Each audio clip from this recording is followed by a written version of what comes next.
किसी के खून बहेगा, मारकाट होगी, बहुत बड़ा वो होगा, लेकिन मैनेजमेंट ऑफ जाट कह सकते हैं उन्होंने से बुजुर्गों से, मौलवी से, मदरसे से, हर जगह मैंने अपना बड़ी निर्लजता से 5 तारीख को उनका 5 अगस्त को उसका सेलिब्रेशन कर रहे हैं। और जो तो आज देखा आपने, हजारों आदमी, हमने कोई प्रयास नहीं किया, हम लाए नहीं थे किसी बेइज्जती, हम उचित समय पे जाट रखता नहीं है, लौटाता।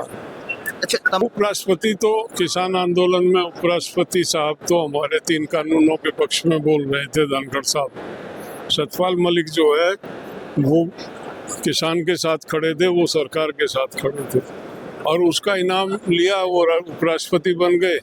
बाद में एक आध इशू पे उनका जाट जाग गया तो वो सजा भी ले। जब वो जम्मू के राज्यपाल बन के गए उसके पहले मैं उनसे कभी मिला नहीं था। क्या मानते हैं जाट का जो डीएनए बदलना चाहिए या नहीं, यही रहना चाहिए? जाट का यही रहना चाहिए। जाट का डीएनए बदल गया तो जाट कहाँ रहेगा, खत्म हो गया। बोल्ड डिसीजन लेते थे और मैंने एक चीज और देखी, जो कहते थे वो करके दिखाते भी थे। और उन्हीं की देन है कि आज जम्मू कश्मीर में जाटों को ओबीसी का दर्जा मिला। जाटों की एक पीड़ा थी, आपके माध्यम से और ये कहना चाहूँगा कि वो बहुत ही ईमानदार छवि के व्यक्ति थे। कोई आदमी उसके ऊपर गलत लाछन लगाना, मैं कहता हूँ ये तो जी मैं आपको कहना चाहता हूँ कि जम्मू कश्मीर का जो 370 और 35 का इशू था वो एक जाट के सिवाय कोई कर नहीं सकता था। उनके पहले एक ऐसा आर्डर कर दिया कि जो कोई कर ना सका, वो जाट ही थे। वो कर कितने बड़ा कद का नजर आदमी मेरी नजर में नहीं था। और कि भाई जाटों को इकट्ठा होना पड़ेगा, अगर जाट इकट्ठे नहीं होंगे तो जाटों का कुछ नहीं बन पाएगा। और मैं ये कहूँगा आपके माध्यम से उनको सच्ची श्रद्धांजलि यही है, इकट्ठा होकर बताओ, अदरवाइज ये जो सभाएं करने का कोई फायदा नहीं है। मैं ये धन्यवाद, थैंक यू सर। नमस्कार दोस्तों, मैं आपका मंजीत सिंह, हमारे चैनल मंजीत सिंह यूपी 19 में आप सभी क्षेत्रवासियों, किसानों, मजदूरों और युवाओं का स्वागत है। आज स्वर्गीय सतपाल सिंह जो राज्यपाल बोल रहे हैं, उनके सम्मान के लिए मुजफ्फरनगर में जो है अखिल भारतीय जाट महासभा की ओर से श्रद्धांजलि अर्पित गई। उनकी शांति सभा हुई और इसमें तमाम लोग यहाँ पर पहुंचे हैं, क्षेत्र से पहुंचे हैं।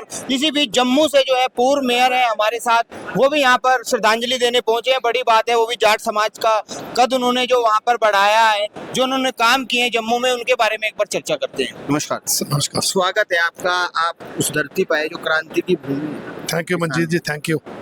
तो आप मिले सतपाल जी से, कैसे उनका व्यक्तित्व था, क्या लगा, जम्मू को क्या दिया उन्होंने? देखो, मैं ये कहूँगा कि जब वो जम्मू के राज्यपाल बन के गए उसके पहले मैं उनसे कभी मिला नहीं था। तो मैं जब उनसे मिला तो जिस तरीके से जैसे जैसे मैं मिलता रहा, वो मेरे अंदर घुसते गए। मेरा एक इज्जत का भाव, उनका तरीका, बात करने का तरीका, और बड़ा बोल्ड डिसीजन लेते थे। और मैंने एक चीज़ और देखी, जो कहते थे वो करके दिखाते भी थे। और उन्हीं की देन है कि आज जम्मू कश्मीर में जाटों को ओबीसी का दर्जा मिला। वो बात अलग है कि वो फाइल उनके हाथ से ना निकल सकी लास्ट में, मगर उन्होंने पूरा सर्वे करवा के, हमारे कहने पे सर्वे करवा के बिल्कुल फिट करके हमें रख दिया था। और उनमें जाटों की एक पीड़ा थी। बेसिकली वो, मैं क्या कहूँगा, सारा समाज ही कहता कि वो जो किसान के साथ जुड़े हुए थे, जमीन से साथ जुड़े हुए थे, वो उनके साथ हमेशा जुड़े रहे। और एक चीज़ मैं आपके माध्यम से और ये कहना चाहूँगा कि वो बहुत ही ईमानदार छवि के व्यक्ति थे। कोई आदमी उसके ऊपर गलत लाछन लगाना, मैं कहता हूँ ये तो अच्छा, वो काम किया बीजेपी ने कि जिस समय जरूरत थी जम्मू कश्मीर में, जो काम सबके बस की नहीं था, उस समय सरकार को उन्होंने बताया, अपनी योजनाएं बनाई और लागू किया, और जहां सम्मान देने की बात थी वहां दरकिनार कर दिया। देखो मंजीत जी, मैं आपको कहना चाहता हूँ कि जम्मू कश्मीर का जो 370 और 35 का इशू था, वो एक जाट के सिवाय कोई कर नहीं सकता था। उनके पहले गवर्नर थे NN बोहरा। तो राज्य सब बीजेपी सरकार ने उसके ऊपर बड़ा प्रेशर डाला। उन्होंने बोला ये नहीं हो सकता, मैं नहीं हटाऊंगा, यहाँ पे कत्लेआम हो जाएगा, ये हो जाएगा। नेचुरली हालात ऐसे थे। तो सत्यपाल मलिक जी आए तो 5 अगस्त 2019 को उन्होंने एक ऐसा आर्डर कर दिया कि जो कोई कर ना सका, वो जाट ही थे। वो कर सके मजबूती से, और करने के बाद मैं कहता हूँ कि एक गोली तक नहीं चली और एक कहीं लाठी डंडा कोई नहीं चला। और बड़ी भिंडवना और बड़े दुख से कह रहा हूँ, वो 5 अगस्त जिस दिन उन्होंने आखिरी सांस ली, वो भी 5 अगस्त का ही दिन था। ये भगवान ने सम्मान दिया, उसे कौन रोक सकता है? देखो, वो इतने बड़े कद के नेता थे। मैं तो ये भी कहना चाहूँगा कि 5 स्टेटों के राज्यपाल, 3 बार पार्लियामेंट में, 1 बार राज्यसभा में मंत्री रहना और हमेशा आंदोलनों के साथ जुड़े रहना, इतने बड़ा कद का नजर आदमी मेरी नजर में नहीं था। और उनको किसी की शाबाशी की और किसी की ये श्रद्धांजलि ये दूसरा तीसरा जो भी सामान की जरूरत नहीं थी, वो खुद उनका एक कद इतना बड़ा कद था। मगर फिर भी मैं कहूँगा ये बहुत ही निंदनीय है जो स्टेट सरकार जो सेंट्रल सरकार ने किया, बहुत ही निंदनीय है। मरना तो अच्छा, सब वो काम किया बीजेपी ने, जाट मरो या सांप जैसे होता है, वही चीज जम्मू कश्मीर में थी। या तो राज्यपाल के साथ कोई बात होगी, नहीं तो 370 लगेगी। आपको पता ही है इन लोगों का एजेंडा जो रहता है किसी भी तरीके जाट से। समाज के लिए क्या कहना चाहिए? देखो मैं जाट समाज को यही कहना चाहूंगा आपके माध्यम से कि सत्यपाल मलिक जी बहुत ही आदरणीय थे। उन्होंने हमेशा जो लास्ट में उन्होंने एक कार्यक्रम में ये कहा कि भाई जाटों को इकट्ठा होना पड़ेगा, अगर जाट इकट्ठे नहीं होंगे तो जाटों का कुछ नहीं बन पाएगा। और मैं ये कहूँगा आपके माध्यम से उनको सच्ची श्रद्धांजलि यही है, इकट्ठा होकर बताओ, अदरवाइज ये जो सभाएं करने का कोई फायदा नहीं है। मैं ये धन्यवाद। Thank you sir. आज जनरल सेक्रेटरी है युद्धवीर सिंह जी, उनसे एक बार बात करते हैं। नमस्कार। नमस्कार।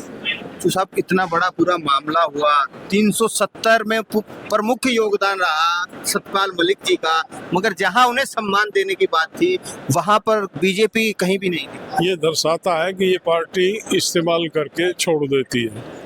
इन्होंने जब 370 हटाने के लिए कोई उपयुक्त व्यक्ति नहीं मिल रहा था तो सतपाल मलिक जी को चुना।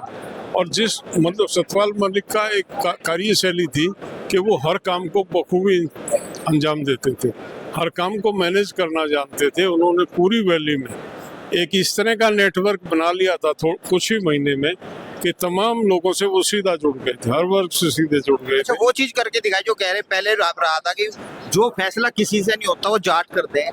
नहीं, वो उसने साबित किया, उन्होंने साबित किया। कोई आदमी मतलब सरकार आशंकित थी कि खून बहेगा, मारकाट होगी, बहुत बड़ा वो होगा, लेकिन मतलब उन्होंने कोई किसी को डांटा नहीं, धमकाया। Best management of Jat. उन्होंने जो है बेस्ट मैनेजमेंट ऑफ जाट कह सकते हैं। उन्होंने पूरे हर वर्ग को, मैं वहाँ गया था गवर्नर उनके रहते हुए, मुझे काम था समाज का वहाँ जम्मू कश्मीर के भाइयों का, गया था तो हमारी डिस्कशन हुई थी।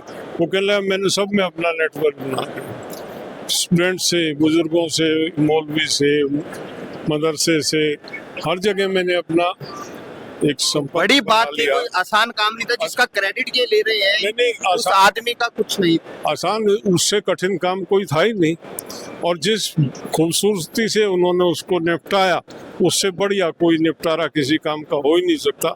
और फिर ये बड़ी निर्लजता से 5 तारीख को उनका 5 अगस्त को उसका सेलिब्रेशन कर रहे हैं। और जिस आदमी ने वो करके दिया उसको ये 2 शब्द श्रद्धांजलि के नहीं दे सकते। तो जिसे भगवान ने सम्मान दिया, इंसान क्या सम्मान देगा? वो तो बता रहे हैं कि जिस दिन 370 हटी थी उसी दिन उन्होंने जो है आखिरी सांस ली। वो व्यक्ति किसी सरकार की मर्जी पे नहीं थे। सम्मान तो आज देखा आपने, हजारों आदमी, हमने कोई प्रयास नहीं किया, हम लाए नहीं थे, किसी बारिश भी थी, लाए भी नहीं थे, बारिश भी थी, मैसेज दिया था, अखबारों में दे दिया था कि श्रद्धांजलि देंगे, आए उमड़ पड़े। ये बड़ा मोमेंट नहीं बनेगा? हर जगह हर गांव में बता रही है तैयारी है। निश्चित तौर पे लोग जो हर जगह करेंगे। क्या वोट की चोट होगी 27? नहीं, ये तो निश्चित तौर पे नाराजगी है। बेइज्जती हम उचित समय पे जाट रखता नहीं है, लौटाता। अच्छा, तमाम बता रहे हैं कि ईडी के भी डॉक्यूमेंट आए, नोटिफिकेशन आए, तमाम जाट बिरादरी भी है सरकार में, मगर कुछ भी नहीं मिला उस व्यक्ति के पास। आईसीयू में सीबीआई गई है, आईसीयू में जब वो थे तब सीबीआई गई है। इससे घृणित काम नहीं हो सकता उन पे। जब वो मृत्यु शैया पे थे तब मतलब उनको बदनाम करने का प्रयास चल रहा था। अच्छा, दूसरी तरफ बात करें उपराष्ट्रपति जी की, उनका भी एकदम ऐसा बिना कुछ बातचीत हुए। उपराष्ट्रपति तो किसान आंदोलन में उपराष्ट्रपति साहब तो हमारे 3 कानूनों के पक्ष में बोल रहे थे, धनखड़ साहब। सतपाल मलिक जो है वो किसान के साथ खड़े थे, वो सरकार के साथ खड़े थे और उसका इनाम लिया, वो उपराष्ट्रपति बन गए।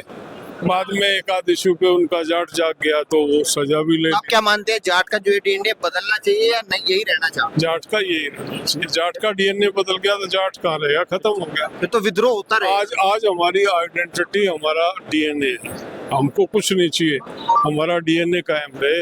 हमको तो चिंता ये हो रही है कि डीएनए में मिक्सिंग हो रही है, रेशो कम हो रहा है लड़कियों का, और ये कोई उत्तराखंड से ले रहा, कोई बिहार से, कोई मणिपुर से। वो गड़बड़ जो मिक्सिंग वाले जाट है वो बिट्स को परेशान कर रहे हैं। कैसे क्या कहना मैसेज देना चाहते हैं? मैं तो मैसेज देना चाह रहा हूँ भाई, बैलेंस, जेंडर बैलेंस रखें, अपने डीएनए को इंटैक्ट रखें। जैसे हमारे हरियाणा में संख्या बता रही है कि लड़के लड़कियों की कम ज्यादा है। तो मैं तो कहा है, हरियाणा में भी कहता हूँ, थोड़े दिन में दूसरा नक्शा बदल जाएगा जाट का। मणिपुरी बहू ले आ रहे हो तो चपटे नाक के भी जाट मिलेंगे। जाट का कोई नक्शा ये थोड़ी है।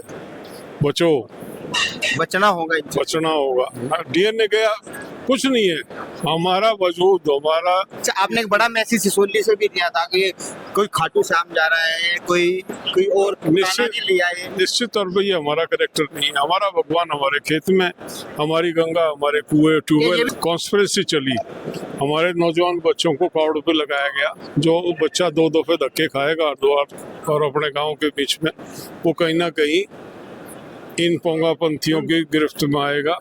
तो उसका असर चुनाव में देखने को मिल रहा है, उससे बचना। धन्यवाद। चलिए, आपने देखा तमाम नेता हमारे साथ मौजूद रहे, उन्होंने अपनी प्रतिक्रिया दी।